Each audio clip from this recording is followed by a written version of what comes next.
Salam dəyərli izləyicilər, Dimin 20 sınav kitabçasından ikinci qruplar üzrə ikinci mövzunu testlərini sizə izah edəcəm. Mövzu Azərbaycan 9-15-ci əsrlərdir. Başlayaq birinci sualla. 12-ci əsrdə baş vermiş hadisələri müəyyən edin. Arranın iqta kimi Atabəy Şəmsəddin Eldənizə bağışlanması 1136. 4-cü Davidin Şirvana hücumu. Bu olacaq 12-ci əsrin 20-ci illəri 1120-24. 1120 bir də 1124-cü ildə yürüş edibdi. 1124. Tiflis Müsəlman Əmirliyinin Səlcuq dövlətinə tabe edilməsi. Tiflis Müsəlman Əmirliyi 1054-də götürə bilərik. Toğrulun vaxtında. Xarəzmşah Cəlaləddinin Azərbaycana hücumu da 1225. 12-ci əsrə aid olanlar baxırıq. 1 ilə 2 olacaq. Doğru cavab A bəndi. Azərbaycanın 1359 və 1367-ci il tarixlərinə aid ümumi cəhət. Bu Cəlalilərin Azərbaycanı tutduğu illərdir. Təbrizi 59-da, 67-də isə Şirvanşahları tabe etmişdi. Cəlali hökmdarı Şeyx Üveys tərəfindən. Baxırıq, elə bir variantda varmı? Qızıl Ordu dövlətinin Azərbaycanın işğal etməsi yox. Azərbaycanın müxtəlif ərazilərin Cəlalilər tərəfindən tutulması, bəli, doğru cavab olacaq. Hülakülərlə Qızıl Ordu dövlətinin toqquşması, yəni bu illərdə, sırf bu illərdə Cəlalilər aiddir, digər variantlar mümkün deyil. Keçək növbəti sual. 3. Sxemi tamamlayın. 12-ci əsrdə hakimiyyətdə olmuş Şirvanşah Səlcuq türkləri ilə dostluq münasibətlərini bərpa etmişdi. Bərpa etmişdi deyəndə bu birinci Axistan olacaq burada. 12-ci əsrdə hakimiyyətdə olubdu. Birinci Axistan. Üçüncü Mənüçöhr Səlcuqların asılığından çıxır, ittifaqdan çıxır. Lakin daha sonra Axistan isə taxta çıxandan sonra 1160, 1196-da hakimiyyət illəridir. 1160, 1196. O yenidən Səlcuqlarla münasibətləri yaxşılaşdırmışdır. Baxaq onun dövrünə aid olanları. Dövlətin paytaxtını köçürmüşdür. Bəli, 1192-ci ildə paytaxtı Bakıya köçürmüşdür. Biri götürə bilərik. Gürcü hökmdarı 4-cü Davidlə müttəfiq olmuşdur. Bu 3-cü Mənüçöhrü götürə bilərdik. İraq Səlcuq hökmdarı Sultan Mahmudla vuruşmuşdur. Bu da 1123-cü ildə 3-cü Mənüçöhrə aiddir. Slavyanların hücumunu dəf etmişdi. 1175-ci ildə dəf etmişdi. Gürcü çarı 3-cü Georginin köməyi ilə Hülakülərin vassalı olmuşdur. Hülakülərin vassalı 2-ci Axistan olmuşdur. Deməli 1-4 cavab olacaq C bəndi. Növbəti suala keçək. 4-cü sual. Hadisə nəticə əlaqəsinin doğru verildiyi bəndi müəyyən edin. 4-cü Davidin Şirvana hücum etməsi Tiflis Müsəlman Əmirliyinin ləğvi. Bu Şirvana hücumla əlaqəli deyildi. Tiflis Müsəlman Əmirliyinin ləğvi. Bu 1121-ci ildə Didqori döyüşündən sonra Səlcuqlar məğlub ediləndən sonra Tiflis Müsəlman Əmirliyi ləğv edilmişdi. Məhəmməd Cahan Pəhləvanın hakimiyyətə gəlməsi, paytaxtın Naxçıvana köçürülməsi. Paytaxt Naxçıvan olubdu. Paytaxtın Naxçıvan olması 1136-cı ildə dövlət qurulanda, o da Atabəy Şəmsəddin Eldənizə aid olacaq. Məhəmməd Cahan Pəhləvan paytaxtı Həmədana köçürmüşdü. Qızıl Arslanın sultan elan edilməsi, İraq Səlcuq sultanlığının yaranması. İraq Səlcuq sultanlığı yaranması Böyük Səlcuq dövlətinin parçalanması ilə əlaqədədir. Qızıl Arslanın sultan elan edilməsi ilə əlaqəsi yoxdur. Qızıl Arslan İraq Səlcuq sultanı olmayıbdı. Eldənizlərin hökmdarı oldu. Şəmsəddin Eldənizin Böyük Atabəy titulu alması, Arranın ona iqta kimi verilməsi. Arranın iqta kimi verilməsi 1136 və qeyd etdik. Böyük Atabəy titulu isə 1160-cı ildə almışdı. Bu da əlaqəsizdir.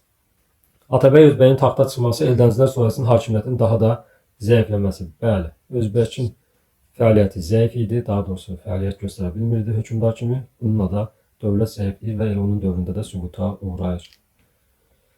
Keçdik 5-ci sual.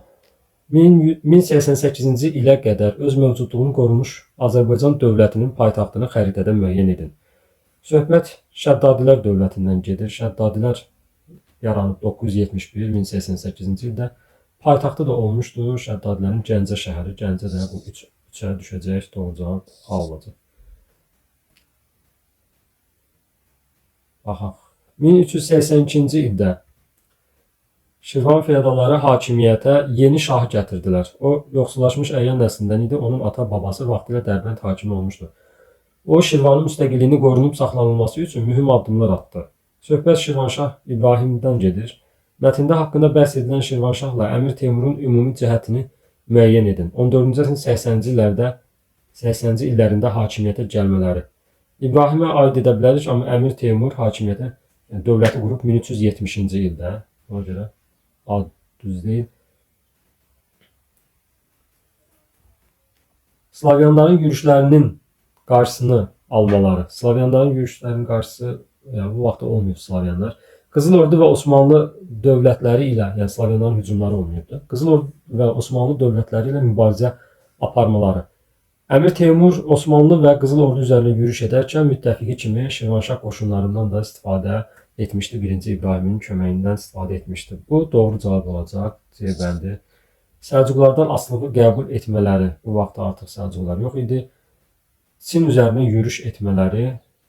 İbrahim ümumiyyətlə yoxdur. Teymur da yolda hazırlaşarkən yolda vəfat etmişdi. 7. Hadisələrdən hansıların yerləri dəyişdirilərsə, Eldənizlər dövlətinə aid xronoloji ardıcıllıq düzgün olar. Quraq Şəmsəddin Eldənizin böyük Atabəy titulu alması 1160. Qələmin rəngini dəyişək. 1160-cı ildə Məhəmməd Cahan Pəhləvanın paytaxtı Həmədana köçürülməsi 1175. Qızıl Arslanın özünü sultan elan etməsi 1191. Qızıl Arslanın Həmədan döyüşündə 3-cü Toğrulu məğlub etməsi 1190-cı ildir. Özbəyin hakimiyyətdə Əbubəkri əvəz etməsi 1210-cu ildə olmuşdur. Ardıcıllıq düz olacaq. 3 ilə 4-ün yerini dəyişsək, doğru cavab B olacaq.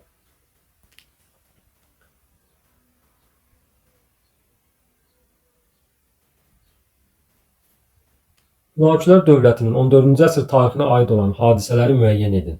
14-cü əsr. Məhəmməd Olcaytunun hakimiyyətə gəlməsi 1316-cı ildir. Daha doğrusu 1304-1316 onun hakimiyyət ildir. 1304 Qazan xandan sonra Hülakülər Elxanilər dövlətinin yaranması. Bu 1258-dir. Qazan xanın hakimiyyətə gəlməsi 1295. Faktiki hakimiyyətin Çobanlərin əlinə keçməsi. Faktiki Çobanlərin əlinə keçməsi 1338 götürə bilərik. 1338-1357-ci illər Çobanlar dövrüdür. Hülakülərdə Bağdadın Hülakü xan tərəfindən istila edilməsi 1258. Qazan xanın fərmanı ilə kəndlərin bir yerdən başqa yerə köçməsinin qadağan edilməsi 1303. Bizdən soruşur 14-cü əsrə aid olanları seçək. 1 düşür, 4 düşür, bir də 6. 1, 4, 6.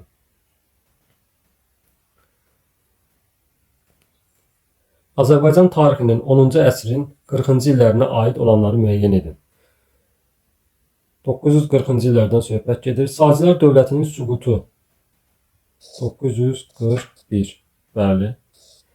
Slavyanların Bərdə faciəsini törətməsi 944. Bu da aiddir. Şəddadilər dövlətinin əsasının qoyulması 971. Yox.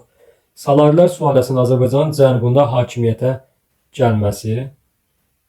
Salarilər sülaləsi 941-də Sacılərə son qoyandan sonra yaranıbdır. 941. Dəndənəkən döyüşü bu da olacaq 1040. Bu ümumiyyətlə heç Azərbaycan tarixinə aidiyyəti yoxdur. Deməli 1, 2, 4 cavab olacaq Y bəndi. Keçdik 10-cu suala.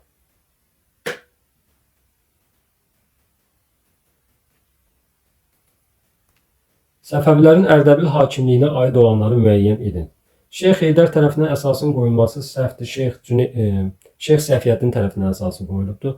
Ağqoyunlarla toqquşması. Ağqoyunlarla bəli toqquşubdur. 1488-ci ildə Şahdağ döyüşündə Ağqoyunlara məğlub olublar. Daha sonra Şəməsi döyüşündə də 1494-cü ildə də məğlub olublar. 1460-cı ildə Samur çayı sahilindəki döyüşdə məğlub olmaları, bəli, Qaraqoyunlu Şirvanşah Birləşmiş Qüvvələrinə məğlub olmuşdular. Şeyx Cüneydin 15-ci əsrin ortalarında dini və dünyəvi hökmdar olması, bəli, bunu da götürə bilərik. Şeyx Cüneydin hakimiyyətə gəlməsi, əsasının 12-ci əsrin sonunda qoyulması, 12-ci əsrin sonunda yox, 13-cü əsr olmalı idi. Ona görə bu səhv olacaq. 2, 3, 4 cavab A bəndi olacaq. Hadisə nəticə əlaqəsinin doğru göstərildiyi sətirləri müəyyən edin. 1121-ci ildə Didqori döyüşü baş verdi. Tiflis Müsəlman Əmirliyi yarandı. Yarandı yox. Süquta uğrayır bu döyüşdən sonra, bir il sonra. Heysam ibn Xalid özünü Şirvanın müstəqil hakimi elan etdi. Heysam ibn Xalid 861-ci ildə Şirvanşahlar dövləti yarandı. Bəli, tamamilə doğrudur. 988-ci ildə Dərbənd Əmirliyi Şirvanşahlar dövlətindən asılı vəziyyətə düşdü. Haşim ibn Süraka Dərbəndi müstəqil idarə edilməsinə nail oldu. Bu yanlışdır. 869-da Haşim ibn Süraka Dərbəndi müstəqil idarə edibdi. Mərzban ibn əslində bu Dərbənd əmri yazıb ki, Şirvanşahlar dövlətinə asılı vəziyyətə düşdü. Yəni burada məntiq olaraq da doğru deyil. Mərzban ibn Məhəmməd Sacı hökmdarı Deysemə qalib gəldi. 941-ci ildə yeni dövlətin əsası qoyuldu. Bu da Salardilər dövlətindən söhbət gedir. Doğru olacaq. 2, 4 cavab B bəndi. 12-ci sual buradadır. Eyler-Venn diaqramı Məhəmməd ibn Əbusac, Yusif ibn Əbusac. Xilafət xəzinəsinə xərac göndərilməsinin dayandırılması. Bu Yusifə aiddir. 912-ci ildə Gürcü hakiminin qoşunlarının məğlub edilməsi. Gürcü hakimin qoşunlarının məğlub edilməsi hər ikisinə də aid olacaq. Sacilər dövlətinin yaranması Məhəmməd ibn Əbusaca aiddir. Dərbənd səddinin təmir edilməsi Yusifə aiddir. Türk mənşəli sülalənin nümayəndəsi olmuşdur. Türk mənşəli, hər ikisi də Türk mənşəli sacilər Afşin titulu daşıyırdılar, qeyd edək onlar. 1-ə C, 2-yə B-Y, 2-yə AD, 3-ə B-Y, doğru cavab D bəndi olacaq. 13-cü sual. Daha gec olmuşdur. Dərbənd qalasının Monqollar tərəfindən tutulması 1239. Gəncədə Usta Bəndərin başçılıq etdiyi üsyanın baş verməsi 1231. Hülakülər dövlətinin yaranması 1258. Xarəzmşah Cəlaləddin Azərbaycana hücumu 1225. Çormağun Noyonun Azərbaycana hücumu 1231. Daha gec dediyinə görə cavab C olacaq. Monqolların Azərbaycana ilk yürüşü zamanı ələ keçirə bilmədikləri şəhər Gəncə var, Təbriz var, Dərbənd var. Burada da yeni görürük Gəncə. Qaraqoyunlu və Ağqoyunlu dövlətlərinə aid oxşar cəhət. Qəzvin şəhərinin paytaxt olması heç birinə aid deyil. Soyurqal adlı paytaxt Təbriz olmuşdur. Soyurqal adlı irsi torpaqların mövcud olması, bəli. Xidmət müqabilində irsi torpaqlar paylayıblar. Bu da Soyurqal adlanırdı. Səfəvi dövləti ilə toqquşmalar. Bu Ağqoyunlara aiddir, amma Qaraqoyunlara yox. Dövlət, Səfəvi Ərdəbil hakimliyi olsaydı, Səfəvilər olsaydı, yəni dövlət olmasaydı ikisinə də götürə bilərdik. Eyni əsrdə süqut etmələri. Qaraqoyunlu 1468, 14-cü əsr, Ağqoyunlu isə 1501, 3-cü il, 16-cı əsr. Tiyul adlı şərti torpaqların paylanması, bu da Səfəvilərə aiddir.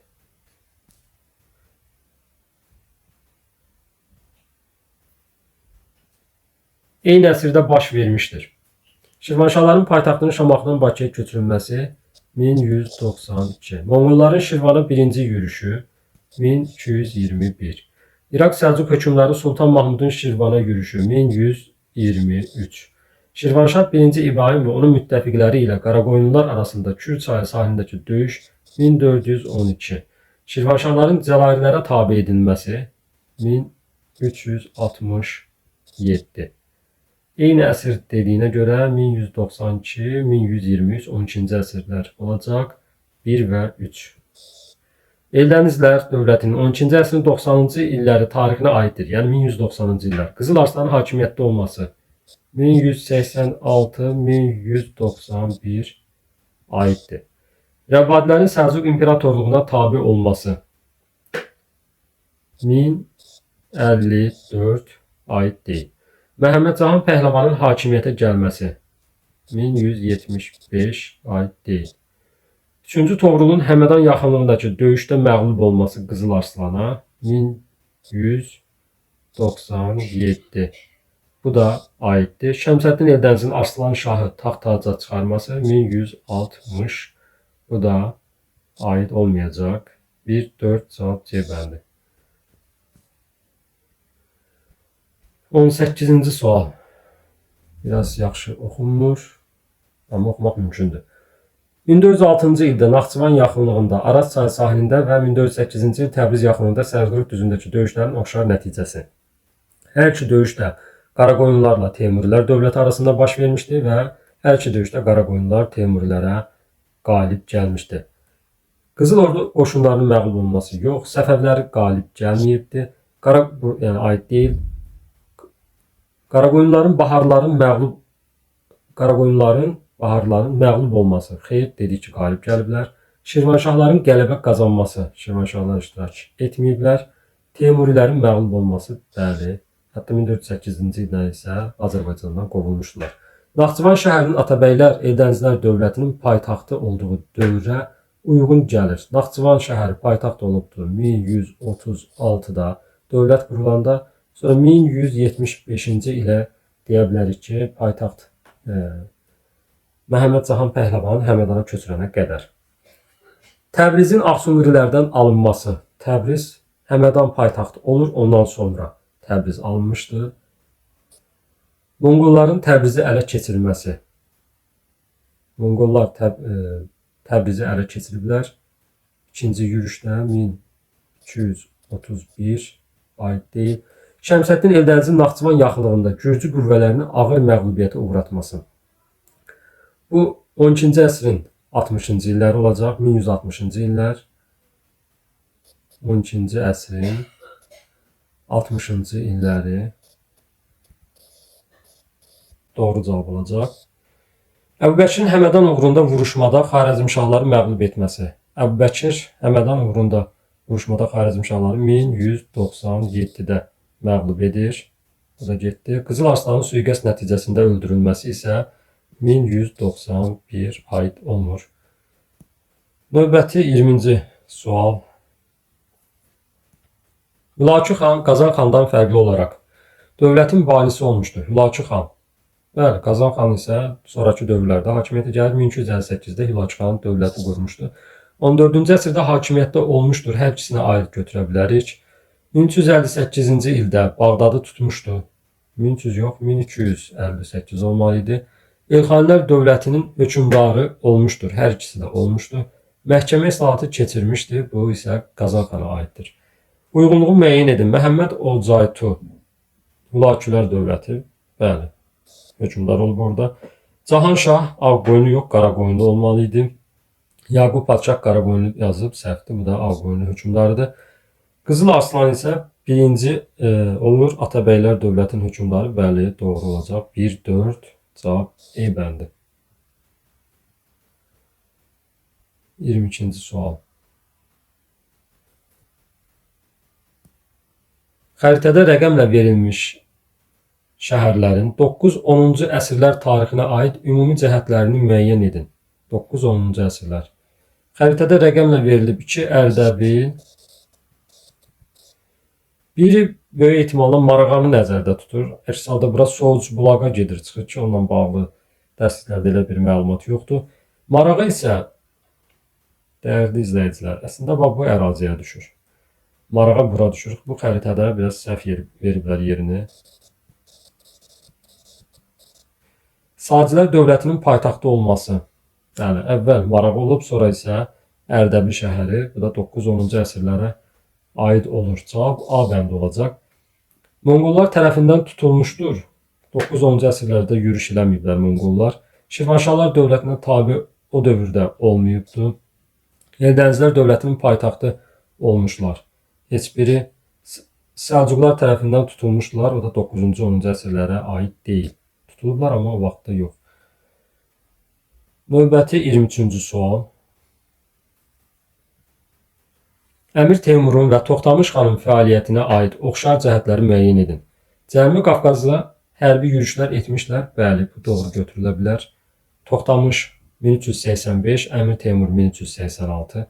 Şirvanşahlarla müttəfiq olmuşlar. Şirvanşahlarla müttəfiq Toxtamış yox, amma Əmir Teymur olubdur. Təbrizi ələ keçirmişlər. Hiylə ilə Toxtamış Təbrizi ələ keçirdir. Teymur da ilk yürüşdən elə Təbrizi tutmuşdur. Şəddadilərlə mübarizə aparmışlar. O dövrdə Şəddadilər dövləti yox idi. Osmanlılarla müttəfiq olmuşlar. Heç biri olmayıbdır. 1-3 cavab.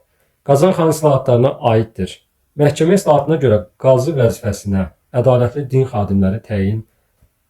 xadimlərinin təyin olunması, bəli, bu doğrudur. Ticarət islahatına görə çəki və ölçü vahidlərinin ilk dəfə yaradılması səhvdir. Niyə? Çünki var idi artıq, yəni vaxta qədər olmaması mümkün deyildi. Sadəcə vahid ölçü çəki sistemi yaradılır. Müxtəlif ölçülər ləğv edilir. Vergi islahatına görə vergilərlə bağlı məsələlərdə dəqiq qayda yaradılması. Bəli, vergi toplanmasında nizam-intizam, qayda, qanun yaradılır.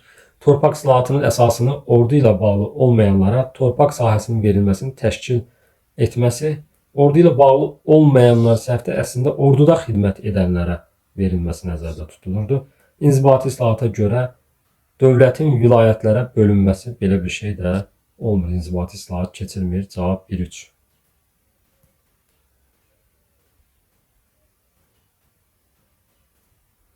Eyni əsrdə baş vermişdir. Şəddadilər və Rəvvadilər dövlətinin yaradılması. Bu olacaq 971, Rəvvadilər 981.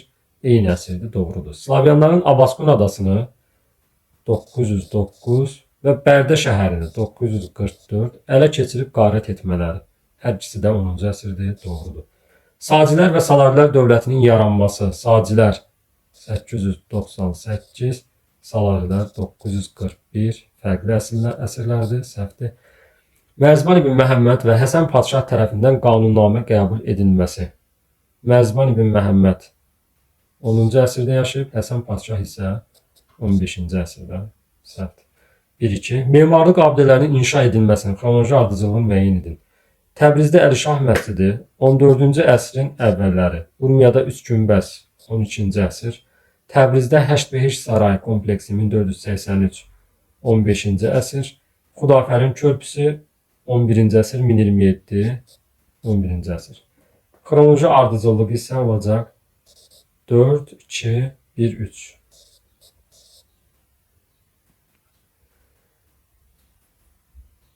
Uyğunluğu müəyyən edin deyir. Paytaxtı Təbriz olmuşdur Rəvvadilərin.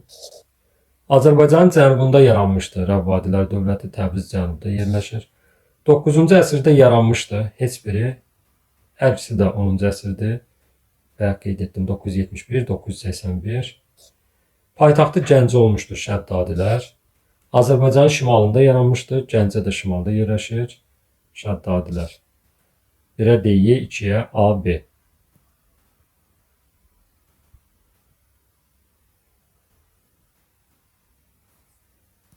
İraq və Azərbaycan vilayətləri Sultan və Əmir Atabəy Şəmsəddin Eldəniz vaxtında əminamanlıqla sultanın buyruq və əmrlərini yerinə yetirməyə başladılar. Ancaq Sultan Arslan Şah İbn Toğrulun yalnız adı hökmdar idi. Atabəy Eldənizin isə özü. O əmrlər verir, iqta torpaqları paylayır, xəzinələri sərəncamında saxlayır və ölkənin istənilən yerinə köçürürdü.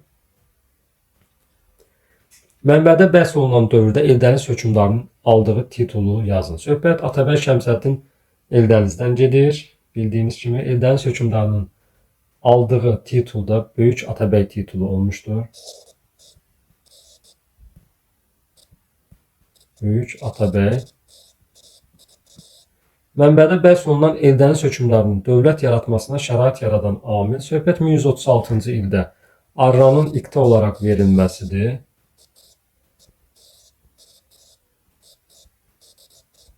Mənbədə bəhs olunan Eldəniz hökmdarının Qızıl Arslanla oxşar cəhətini yazın. Qızıl Arslanla Şəmsəddin Eldənizin oxşar cəhəti. Şirvanşahları tabe etməsi yaza bilərik. Bir tabe etməsi Şirvanşahları. İkinci nə qeyd edə bilərik? Qeyd edə bilərik. Böyük Atabəy titulu alıbdı Eldəniz. Qızıl Arslan da Sultan titulu almışdı. Yeni titul almaları qeyd edə bilərik.